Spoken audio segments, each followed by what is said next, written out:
Hello, this is the American Medical Association's Moving Medicine video and podcast.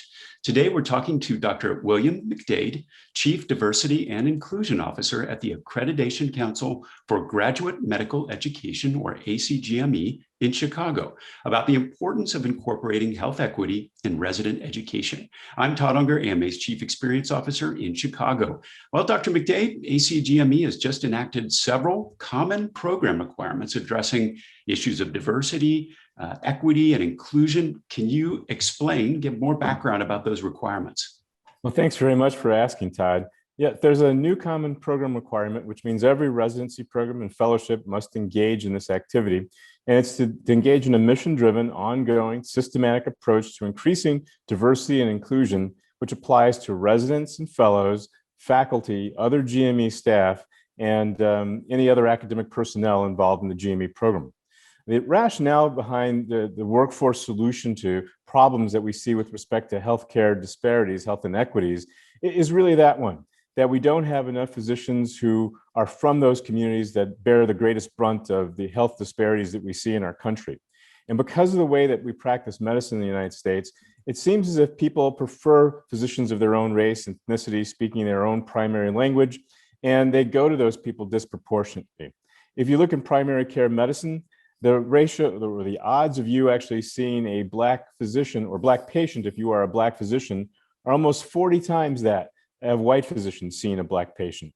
If you look at data for across the board in medicine, as the Cambridge Health Alliance did, the ratios are 23.25 times greater if you're a Black physician seeing a Black patient than if you're a white physician seeing a Black patient, 19 times greater if you're a Latinx physician seeing a Latinx patient, and about 26 times greater if you're an Asian physician seeing an Asian patient.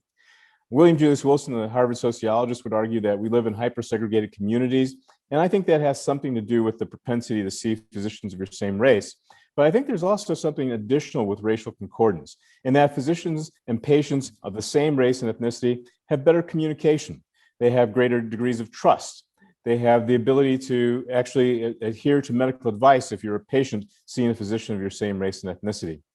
And we see the way that physicians practice as well, that physicians who practice disproportionately in their own communities occurs because of what's called professional obligations, and the way that people navigate that space in between what's necessary as a physician to be effective in the community and what's necessary to give yourself professional fulfillment. And often physicians of minoritized races find the greatest fulfillment in taking care of patients who are concordant with respect to race. Well, let's talk a little bit about the actual requirements that residency programs will implement. Can you give us some background on that? What are they going to be required to do? Sure. So the flexibility of the ACGME Common Program Requirements is such that residency programs can determine how they can best achieve them. We don't really tell them how they do it, but they innovate in order to do it. Now, we've got some really good things about what we do at ACGME to help. What we do is every year we send out a survey and ask program directors to give us an annual program update, tell us what you're doing. And so we've got almost 12,000 responses now for the last 2 years in which programs have told us what they're trying to do to accomplish the mission of reaching diversity and inclusion goals set forth in the Common Program Requirements. What we're doing is actually amalgamating those and narrowing them down into categories so we can develop a taxonomy of approaches that people are using to try to increase diversity and inclusion in residency programs. And we've created a tool that's almost ready for launching that we refer to as Equity Matters. And Equity Matters is really a program to have us learn from the GME community what it's doing to reach those goals. And so we also created an award that we've now named for Dr. Barbara Ross Lee, who is the first African-American woman dean of a medical school in the United States.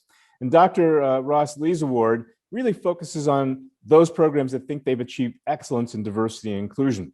And so when they apply for the award, those applicants actually tell us in great detail what they do with respect to diversity, equity, and inclusion in their programs. And we've now been able to glean that information, put it into that same toolkit, and now it's going to be available for the entire GME community. So they can use their techniques that we've obtained in these ways a la carte.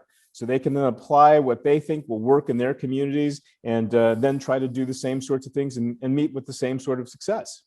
What kind of resources or solutions are you providing to help programs meet the requirements? So what we're doing is we're suggesting that the requirement which asks you to increase diversity and inclusion isn't an immediate increase in your numbers of residents in your programs. And I think that's the most important message that I'd like to really get out today to programs, is that you can't make medical schools out of whole cloth, medical students rather out of whole cloth. What you have to do is develop them along the pathway into medicine. And for 10 years or more now, the LCME has required undergraduate medical education to work with pre-medical learners to try to develop that pathway into medicine. But there hasn't been a parallel requirement in the graduate medical education area. And so graduate medical education often thought of itself as the passive recipient of those graduates from medical school. Well, now we're encouraging those graduate programs who aren't necessarily affiliated with the medical school to actually now engage in that work with pre-residency learners. And so if you can touch the lives of medical students earlier than just the fourth year when you recruit them and provide potentially away electives for them, we want you to continue that if you do it. But in addition to that, look at what research opportunities that you could offer people between their first and second year potentially, or what opportunities you could offer to post-baccalaureate students or people who are in college for research and shadowing experiences in your programs.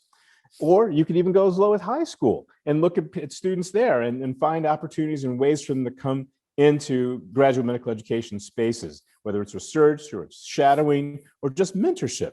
One of the things I did when I was a professor at the University of Chicago is I conducted these programs, these pathway programs, where I had even high school students as early as after the freshman year involved in R1 research labs at the University of Chicago, doing important research that they were now bringing in their own experiences.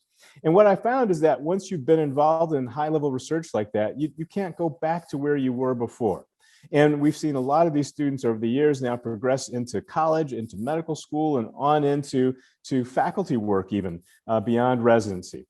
So it's really very, very hopeful that we can have graduate medical education have an impact on undergraduate and pre-learners in that pathway as well. That kind of pipeline is incredibly hard to build, as you pointed out, but that sounds very encouraging, what you're seeing. It takes a long time to actually get people through, but when it happens, it's an amazing thing. The last thing I was going to say is that half of the programs that ACGME accredits aren't covered through relationships with LCME accredited medical schools. And that means we put another 6,000 programs into the mix that can help in this work. So I really appreciate the opportunity to get that word out. What are the risks for programs that are not currently meeting those requirements that you've laid out? Well, we've been rather, let me say, easy on programs that haven't been able to do it, because what we hear is that programs don't know how. And so in order to help programs to learn how to do this, we've now expanded Equity Matters focus from just creating this toolkit to really creating learning communities within the GME space. And so these learning communities are really going to help us innovate and develop new things that we can use to put into the toolkit, but it's also to get the word out to the GME community that this is the sort of work that we want you to do, and here's how you can think about doing it.